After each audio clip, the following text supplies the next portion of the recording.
Welcome back to All That Jam, where music has no limits. I'm joined today by American Mile. We got Eugene Rice and Joe Yo, Perez with us. How we doing, guys? yo. Good, man. How are you, man? Fantastic, fantastic. Thanks for having us on the show. I got my cats back there doing what All right. we all do is nap. We need more naps there, apparently. Let me start off. Where are you guys based out of? We're Los based out of Angeles. Southern California, Los Angeles area. Okay, is now how close are you to Bakersfield? Probably like Maybe, hour, 45 minutes. yeah, Okay. probably like an hour at least. We're gonna be there on Saturday. Yeah, There you that's go. true. I was thinking, listening to your sound, we'll get into the whole evolution of it, but you have that country thing, and of course, Bakersfield is famous for the 50s and 60s. Oh There's yeah. a whole school of country music that came out of there, so maybe we can touch on that a little bit. But let's go back to 2017, 2018 when you guys got together. You want to tell me the origin story? Yeah, I can break down the origin story of American Mile. The yeah, it's a pretty wild conundrum that this band started as. So originally, and I'm sure this is I think this is online. It's whatever. But me and my two brothers originally started this band, and it wasn't called American Mile from the get go. And one day when I was tracking vocals with uh, this guy Keith Nelson, who produced some of the songs on American Dream as well as on the first record, um, he I had said the lyric on that American Mile. It's in the song Wild Wind, and Keith was like, I was like, I just said it into the microphone. I was like, that'd be a great name. And Keith was like, yeah, that would be a great name. So from then I was like, all right, we're gonna call the band American Mile. Um, and that was kind of all leading up to us playing at the Idaho Potato Drop. Joe was playing with us.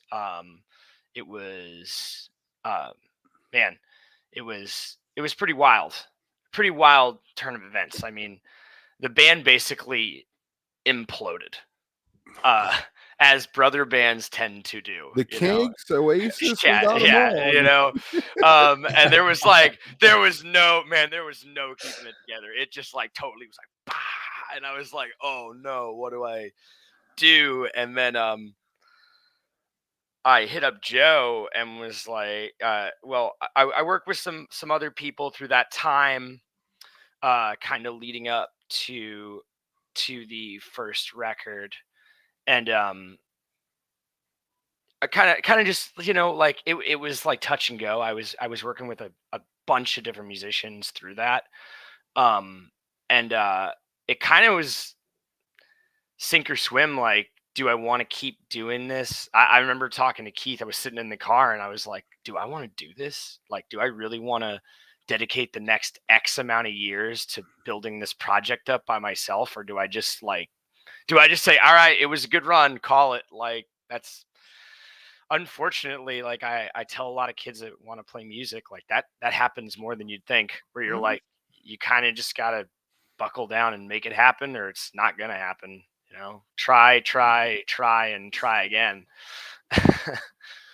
But that's pretty much, I'd say, the 2017 arc of like how it kind of went. It was, worked with a lot of great musicians and kind of played through it and just kind of was looking for that missing piece to um kind of kind of solidify, start to make an actual band. And that was leading into working with Joe. Is like, me and Joe worked together on other projects prior.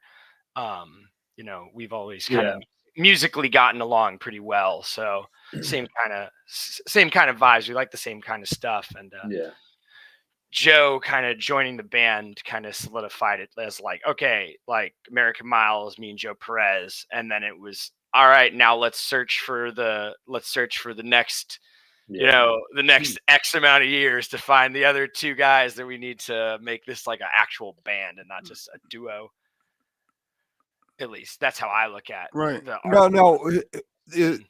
What about the lineup you ended up with for your debut, The Longest Road?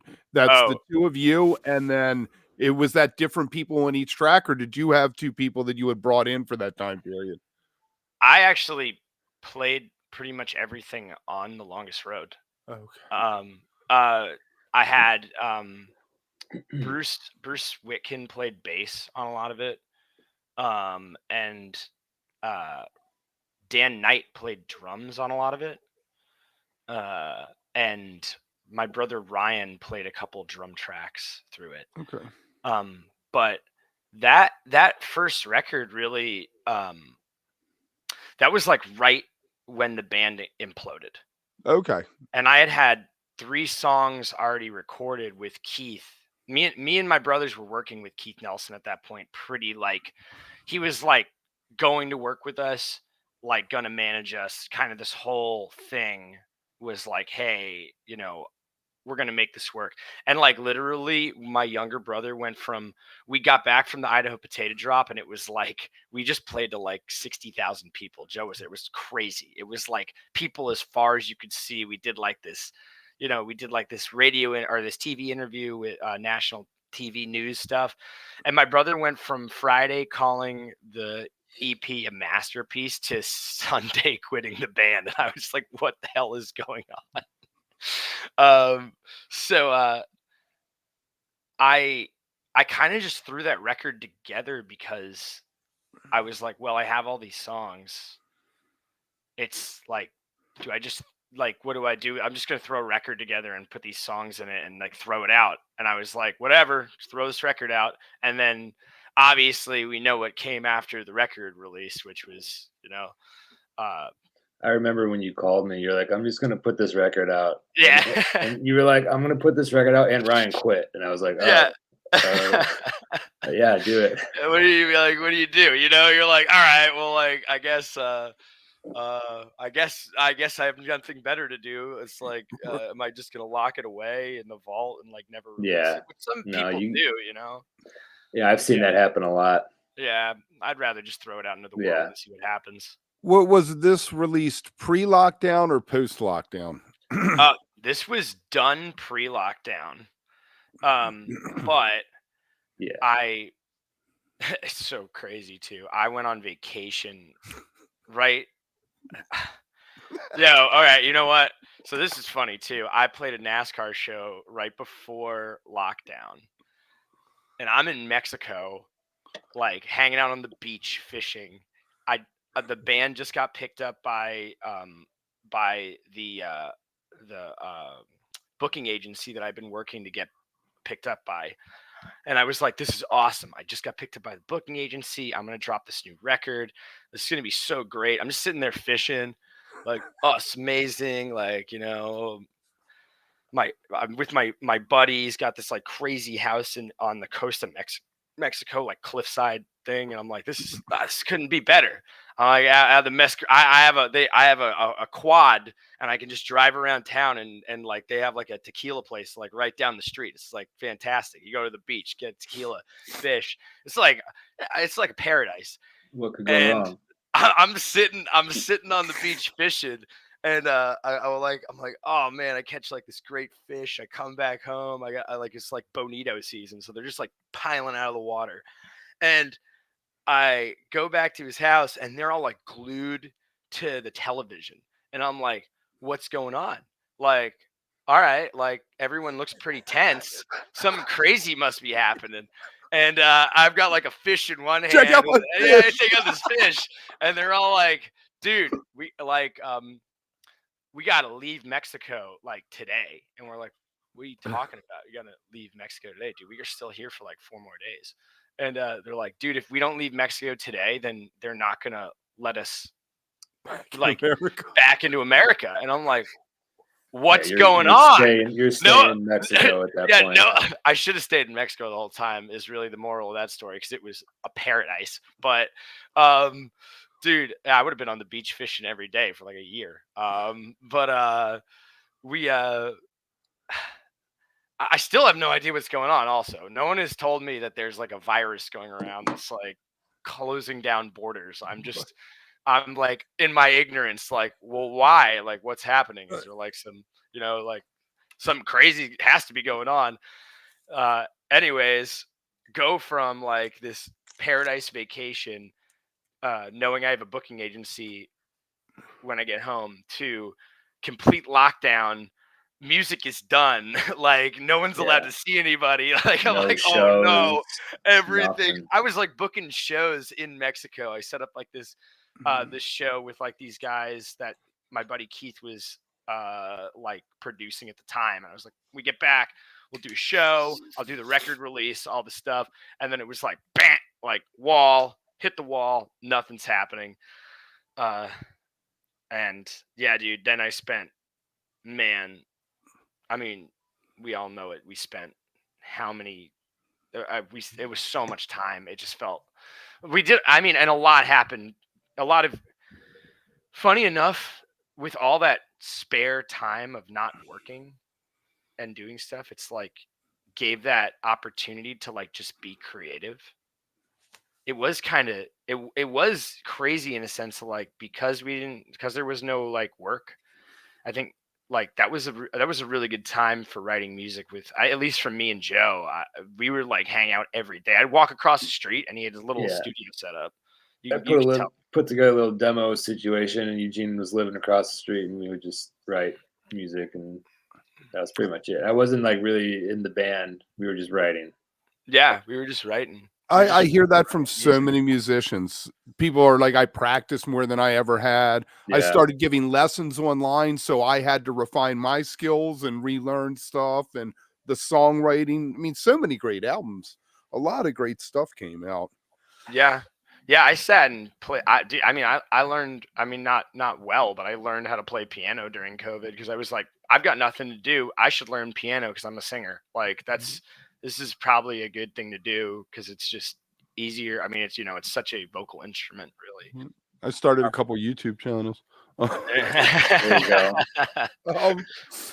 So out of that, I guess some singles started trickling out, and was this material that was written during this period? Yeah. Two-step for sure, and The then River, I think. River, yeah, I think. And then we did a cover of a Little Richard song called California, and that was around that time too. Yeah. Actually, two of the songs off of the record, the new record, from that area, or from that time too. Yeah, that we just decided we already had them recorded. Like it felt like a waste to not put them out, so we threw them on the record, which I'm glad we did. Bonus tracks. Tracks. I think we wrote like 30 songs, and we just ended up picking 30 or 40 songs. Oh wow! So we write a lot of music. We write a lot of music. Nice. All right, so here's our left turn. How does that affect set list? Do you feel like you have to play stuff that's been released, or are there songs that you play live that are never going to end up on an album but are staples of the live set? I wish there was a real answer, but the way we work is we kind of throw everything to the wind, and we'll on the way to the show we'll say we're going to do this, and then we show up and we'll make a set list and then we won't play anything on the set list, Yeah, and then someone will walk up and be like, "Do you know this song?" And we're like, "Yeah." Like, yeah, we do. Like, sure. You know what I mean? Yeah, like, yeah, we know it. We'll say, so, and then we won't know the song. We'll go, okay, how are we going to play this song? What key is it in? I know the melody. Do you know the lyrics? Yeah, I mean, it depends. When we do like, obviously, as like working musicians, there's a lot of like, we'll do a 3-hour gig and it'll be like, it'll be everything, and it'll be like covers and originals, and we kind of like mix it up so we can get our creative energy out.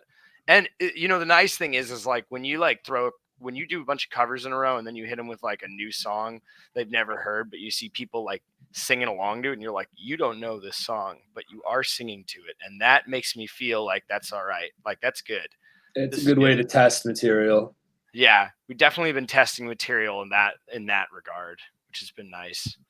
Now, I've always found it fascinating bands that did it the other way. Everything had to be done. The album came out, the artifact. This is the way the song's set. Now we're going to go play it live. And letting it live and breathe and grow.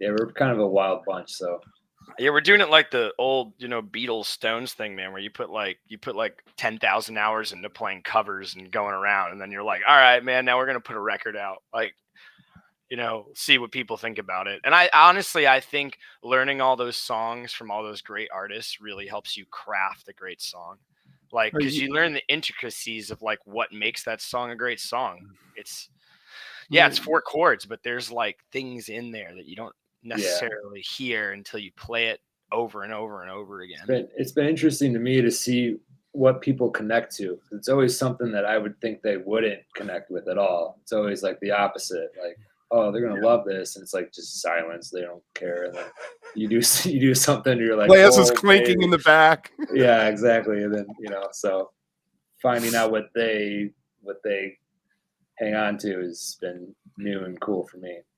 Yeah, for I sure. love it. I love it. So how do you whittle down having 30, 40 tunes into what, with 9 or on the album? It's a good question. I guess whatever is you think is the best. We'll take votes. We're good at taking votes on things too. Yeah, we're pretty honestly very like we're a super democratic band in that sense. Like if 3 people vote that we want to do something and one person doesn't, we're doing it. Doesn't matter who it is. Yeah, it's kind of like, all right, dude, you're on the train, like whatever. And that was like a rule we imposed from the beginning. We're just like, we don't want anyone to feel like they have like the this is my band, this is my say kind of thing. We'd rather it be a democracy. It makes everybody happier, and honestly, it's not really that big of a deal most of the time. Right. Like, Well, I think some people are very attached to like a song they wrote or something. It's their baby, and they want the best for their child. Of course.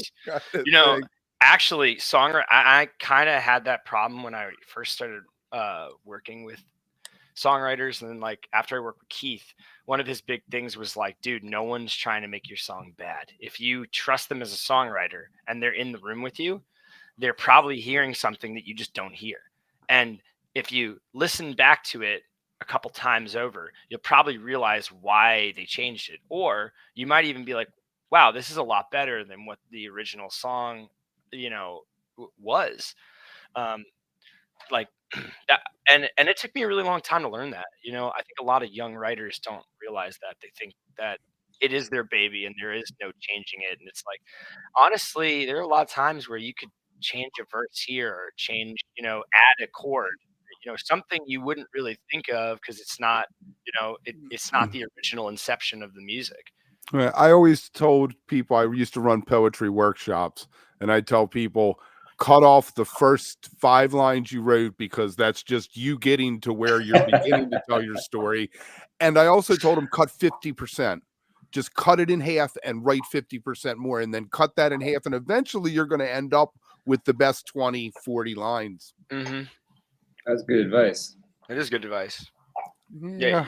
Because it is, want to be a teacher, though. It's always set up. Yeah. It's all set up. I tell you what I feel like you're really good at is what I call the line. In songwriting, as opposed to poetry, you're hearing it. You're hearing the line in that moment as opposed to having a poem on a page in front of you that you can read. So the line becomes of more importance. Like you're going to have that line you grab onto, like the Grateful Dead with Loose Lucy. They're like, thank you for a real good time. That's the line. Everybody knows it. Everyone screams. Yeah. I feel like you guys have are good with that, and I really appreciate that. I feel like it's becoming a lost art. We have to have 30 seconds, and you have to hook them on Spotify in 30 seconds. So you've lost the art of building a story. Yeah. The attention span is getting smaller and smaller. Yeah. Well, I mean, that's the way that algorithm. I mean, Spotify isn't selling you music; they're selling you a subscription. They don't care what you They don't. They don't care about the experience, like the music experience. Right. Like they don't care about. Man, it's such a bummer when I listen to new music now too, and it's like, it's so there are artists that are great, but it's so hard to find artists that are telling an actual story with what they're putting out as a composition instead of like just mushy crap that you're just like, all right, this is just like, this is a Spotify ad. Like Right. that's all that this record is to them. And It's as an artist, bummer. if you don't get on the right playlist as an artist, you can't even buy a ham sandwich at the end of the month. Oh Yeah. You know? yeah. All right, let's That's talk. Well, Oh, talk a little bit about the sound and maybe some of the influence. I mentioned you're close to Bakersfield. There, you have yeah. the rock thing, you have the country thing. I Oh feel yeah. like you remain true to both of them, even though you're bringing them together. How do you work that magic? I was born in, well, I guess technically I was born in New York. I was raised in like rural Vermont. So there's a lot of country music in Vermont and folk music especially. Um Besides fish, it's the other yeah, music. yeah, besides fish, dude. I grew up like mostly like there's like a lot of contra dances and a lot of bluegrass and like um I feel like a lot of that stuff, and it's funny because I rejected that style of music for like my entire life. I was like, I hate country music. I hated it when I was younger, and as I got older and older, I started to like kind of get more into it. Guys like Jerry Reed, like I really got into Jerry Reed. I love him. He's just like hilarious, a great songwriter, and a phenomenal guitar player. Mhm. And there was just like that was probably my first real like dive into country music was him. I'm also like I love Tom Petty, and Tom, like, he was really great at writing the lines of playing Brilliant, pop, brilliant. rock. Like he's got country-esque tunes, like, southern accents and like rebels and stuff like that. And but then like, then he'll hit you with like Honeybee and you're like, "Oh, this is just like a rock song, man. Like this is awesome." Hopped up rock and roll. And I guess like that kind of stuff for me at least is like I always wanted to I always wanted to write music like that. Like Tom was really like I'm like, dude, I want to be able to write rock, country, Americana, folk, and kind of be able to smash it all together and people be like, that's American Mile. That's Eugene singing that song and that song. Like it's all different, but it's close enough that it locks in while still being genuine, I think. Mhm. Um and I know Joe has different influences than I have, and that's a great mesh of finding that. Yeah, I feel like a lot of the bands that we already like, not that they already did that, but they already kind of paved the way for us to do that already.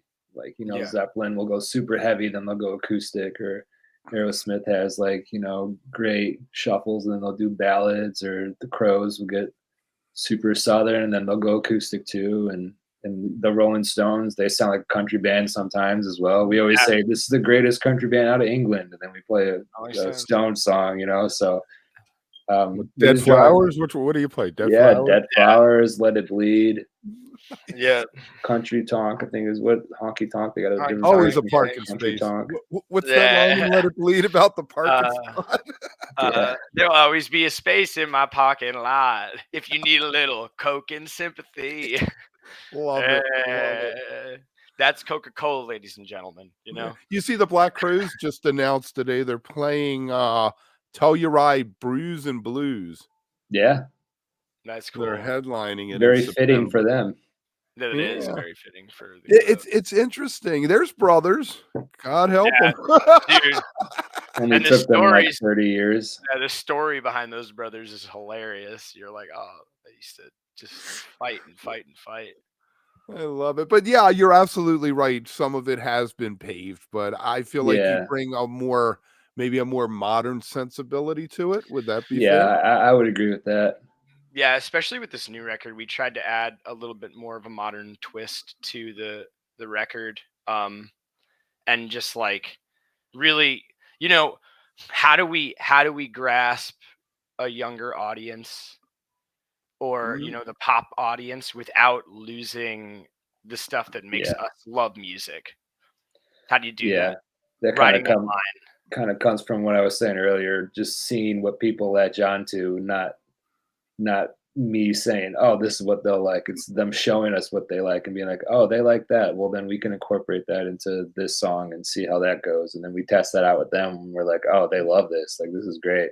Let's throw It, this on the record." it's got to be hard to cut through, huh? Sure. I don't know. We just we just have our head down. We're just going Just kind of all gas, no brakes. We're just all going gas, no for it. brakes, baby. You know. Well, your publicist or your manager, whoever emailed me, they're doing good things for you because I had never heard of Cool. you before a week and a half ago, and they were like, Thanks. "Come on, Yeah. check it out." We like to hear that. All right. Yeah. All right, Nicole. Shout out to her. We have a good team, and we're lucky to have a good team. You know. Yeah, we do have a very good team So right now. important. So let me ask you this: speaking of teams, how important are record companies in and of themselves in this day and age? Do they exist? There's Are there Sub record Pop companies still still? exists. Where I are think- they? Seattle Sub Pop wait. does. Somebody's giving people money. Where? Yeah, I Like- think every band is in a different situation. So maybe there's a record company that can offer a band something that they might need, and maybe there's a record company that can offer a band something they don't need, and it just all depends on what Yeah. you need Right. yourself. I just we're feel in such a I don't know. I don't know if I they mean- do advances anymore. You know. right back in the 70s, like in the 80s, you released an album to do a tour. Now you basically have to tour, and you kind of release an album as Yeah. a way of We gotta- fixing. We got to sell this.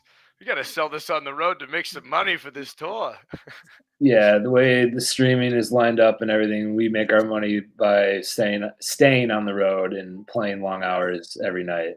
Buy a Probably 4 t-shirt, nights everyone. a week. Yeah. Buy Buy a a t-shirt. t-shirt. You see your local band, buy a t-shirt because it is buying them dinner. Right, Yeah. exactly. You are buying them dinner. Right. So you said you two lived across the street from each other, Yes. and you were writing songs. What is there a process that you normally follow, or is it just random, whoever has the idea?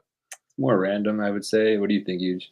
Pretty random. I'm always like, dude, I churn out songs. I have like books and books and books of lyrics. I just churn out songs. I wrote a song I think before we got on this. So I've always loved writing music. It's just like whatever style it is, who knows, just whatever comes into my head in the morning, and I just pick up an acoustic and start plucking away.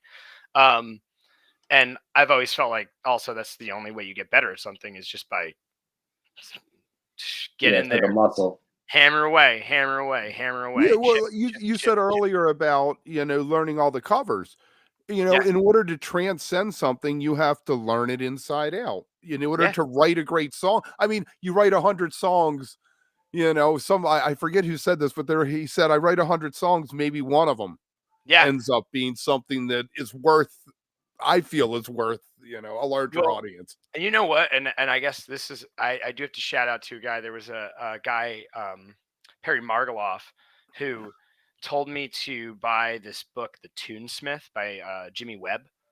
And after reading that book too, I was like, it did improve my songwriting. I was like, okay, like there is a lot of things that I hadn't thought about as a songwriter that I was like, after reading that book, I was like, wow, like that's actually, Like mean, the Jimmy Webb. yeah, the guy like 18 Grammys or something, Yeah. right? Yeah, like so like you win 18 Grammys, you might know a thing or two about Yeah, songwriting. you might know something. Yeah, Tell me the trick. Tell me the trick. not only like did he know things about songwriting, but it was like he wrote great songs. It's not like you're like it's not like you're like picking up some like new Nashville country dude who's like write about a truck and a beer, and you're like, oh okay, yeah, like that'll sell. Or may not have even wrote it himself. Yeah. Tin Pan Alley, He had a songwriter for his book. Yeah. Uh, Crazy. So Steely Dan probably wrote such great songs, whether you like Steely Dan's production and sound or whatever.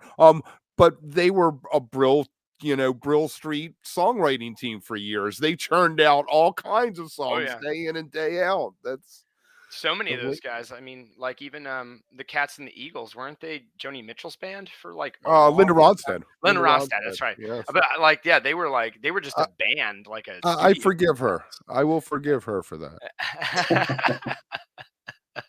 I was telling my kid earlier, she's 18. We were talking about, she said something about Neil Young, and I mentioned Buffalo Springfield, and she was like, he was in that. And I was like, yeah, it was Steven Still. She was like, no, I was like, yeah, it was like, Yeah. and then Yeah. Loggins and Messina came out of that, and Poco, and Yeah. All those, man, it's crazy how many great bands so many of those guys were in. Like, you know what I mean? Like they were like all kind of like, and that's another thing I really miss about music. I feel like music is in a whole as a community has like shifted into this digital, no longer like rootsy community that it used to be. Whereas like there used to be these like conglomerates of like 20, 30, 40 musicians that were all like hanging out, playing together in the same clubs, you know, making music, going and supporting each other's shows. And that just doesn't really exist anymore. It's kind of, I feel like I can throw out two places. yeah. Denver for the Okay. jam band scene. There are so many of the younger bands live out there. That's So I cool. feel like that's really vibrant. And in Connecticut, because that band Goose, they're huge. I don't know if Okay. you've ever heard of Goose, but Yeah. Goose- Yeah. But you know, there's a bunch of other bands, and apparently that scene is building up where there's a couple clubs that are within walking distance, and they try to all have music cool. every night. So That's very cool. Where I are like you from? Where are you I'm from Baltimore. I live outside of Baltimore. Oh, cool. I thought I heard an East Coast. Yes. People always say Philly because I say, Accent. come on. Come Come on. on.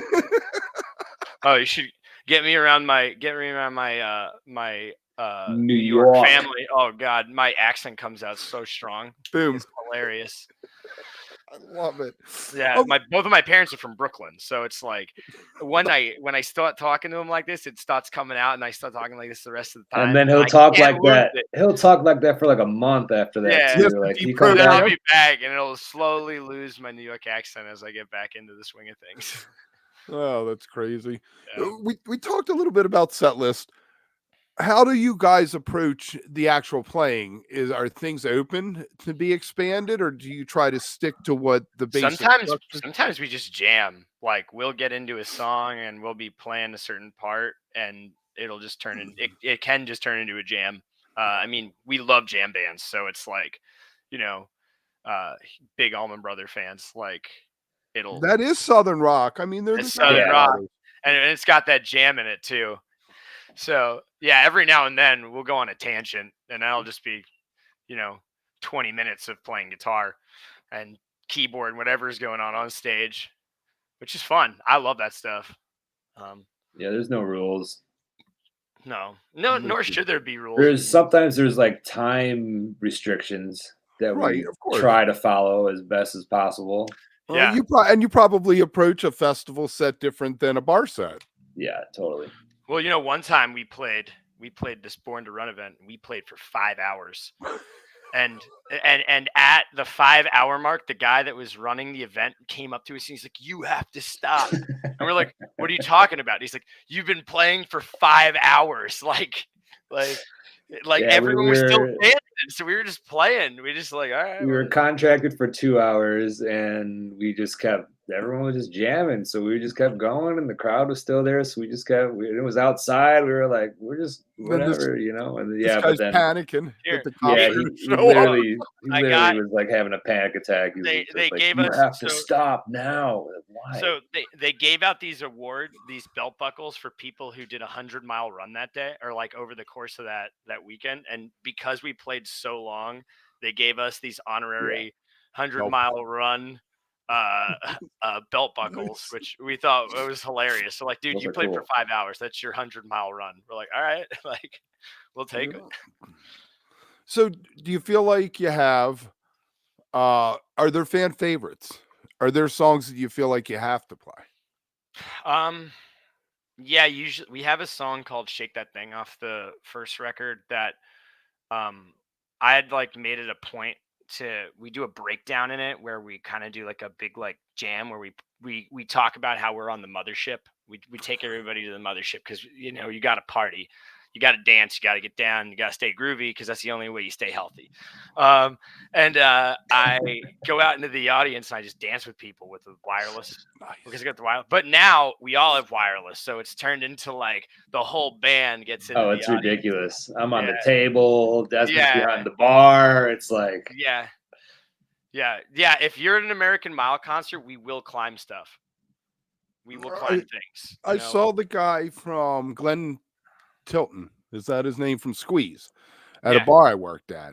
And they were up on stage. They walked off stage, the whole band came down and all climbed up on the bar and then stood on the bar, the whole band, and played half the song, and then they walked back and finished it on stage. And I was like, it's awesome. We're gonna have the to best steal part that.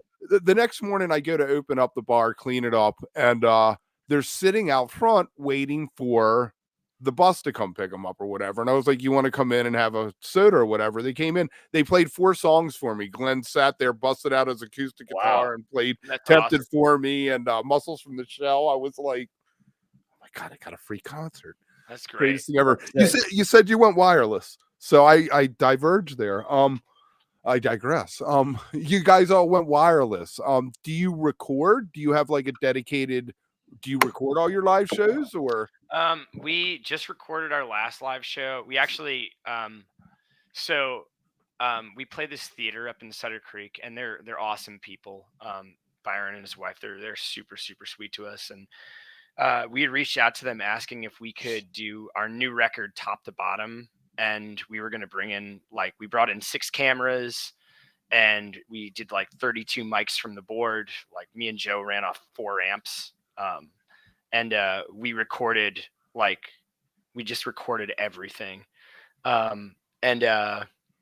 the first time we've done that. But moving forward, we do have we used to record the shows more, though. We used to record everything. And I think moving forward now, we're going to be basically recording the entire sets. We've had a lot of lineup changes since 2021. So, every time we get a lineup change, someone's got to learn another 9 hours of music or whatever it is. And then we got to get that tight on stage. And there's not a lot of time to rehearse because we're on the road 200 nights out of the year. So, right. Request for for more live stuff on YouTube. You guys don't even have a full show on there that I could find. That's what we're putting up. We got a full hour. Yeah. It's an hour set from top to bottom, the whole new record. Right. Even get the take an old iPhone, attach it to the soundboard and just do the single angle. Yeah, we'll be recording more. Definitely. We're going to be recording a lot more. No. I've become spoiled. I used to love cassette tapes. I was happy when someone sent me a bootleg tape. I love that. The golden days. The golden days, exactly. Baby. So where am I buying the album? Or is it physical or is it just a digital copy? Yeah, it's going to be a physical CD, physical vinyl, and then you can purchase it on our online store when it becomes ready to be released. We will put a link. Awesome. Can I say that I love that you only did 9 songs, that you made an actual LP. I feel like in the late 80s, 90s, when CDs came about, you had 70 minutes and every band felt like they had to put everything and use every minute. And you ended up with 20 minutes of questionable. It almost was like 8 or 7 songs. Yeah. It was almost 7 songs, right? Yeah, I think.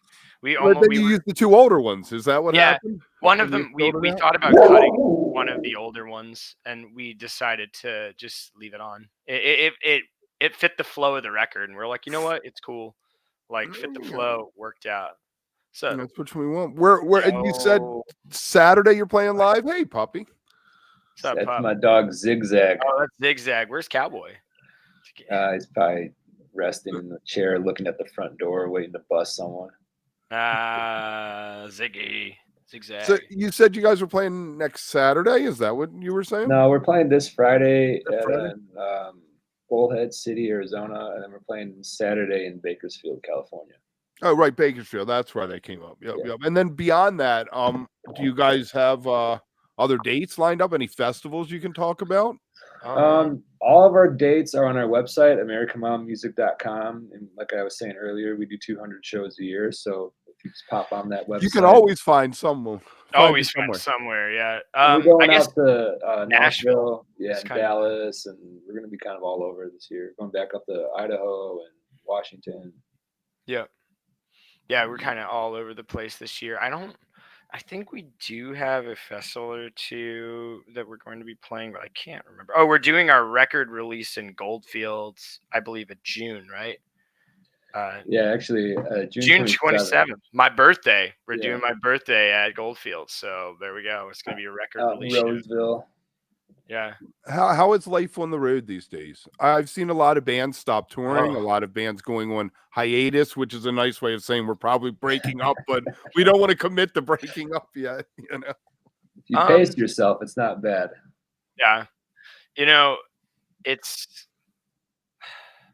you definitely, in today's day and age, with touring or being on the road constantly, I think that's the best way for a young band to make money anyways. But if you look at it like a business and you treat it like a business, which like it's your 9 to 5, you got to get up, you got to perform, and then you got to, have a routine where the next day you're going to be able to, perform as well. If you can keep that pace and keep it, because like you can't party every night. It's not like, you'll It's not burn sustainable. It just you'll is burn not. you'll burn yourself out. Some days you need to get rest or sleep in or whatever. And as long as you pace yourself, though, it's not terrible. I think it's a lot better than some people think. Some people love it. I think it's a person, it's a I love the personality road. kind of I thing wouldn't. too, yeah. Yeah, I wouldn't want to do anything else personally. Yeah, it's definitely a personal preference thing. I know a lot of people that have said they wanted to do it and then went and did it, and they were like, "No, Yeah. this is not happening." And then people like they see us or like they work with us and they're like, "You guys are nuts. How do you do this?" And you're just like, "Well, I just love it. I don't know what else I would do." There you go. There you go. I always laugh that musicians always drop that on stage, but I think that's what it boils down to. What else am I going to retire? What am I gonna do? I'm gonna drop that on stage one day. Yeah, that's Colonel Bruce gonna happen. Working. Yeah. I'm sure that Tony Bennett will. Have you seen this video of Tony Bennett, or not Tony Bennett? Frankie Valli. They wheel Frankie Valli out on stage basically, and he stands there and he's like, he doesn't even sing. There's like everyone singing around him. I'm like, what are you doing to that poor man? He probably wants to be there. What the hell else? I don't know. What the hell else am I going to do? It doesn't look like he knows what's going on. Like basically they put him on a dolly and wheel him out there and stand him up. There's a lot of different angles people can work. I mean, I know of a band that keeps their whole crew on salary throughout the year, even if they're not on the road. They pay the Grateful Dead house did that. Yeah. Everyone's got bills and families, and so that's what killed Garcia. He might be out. He might be out there. He might be out there just because he needs to keep the lights on somewhere. Right. Yeah. Right. Exactly. All right, guys. I'm going to put some links down in the bottom. I want to thank you for coming on. Hold on for a sec after I run this outro. To everybody out there watching, please follow us on our socials at All That Jam Pod. We also have a .com, and like, comment, let us know what you think of the video, and remember, stay beautiful, but don't stay underground too long. We'll see you soon.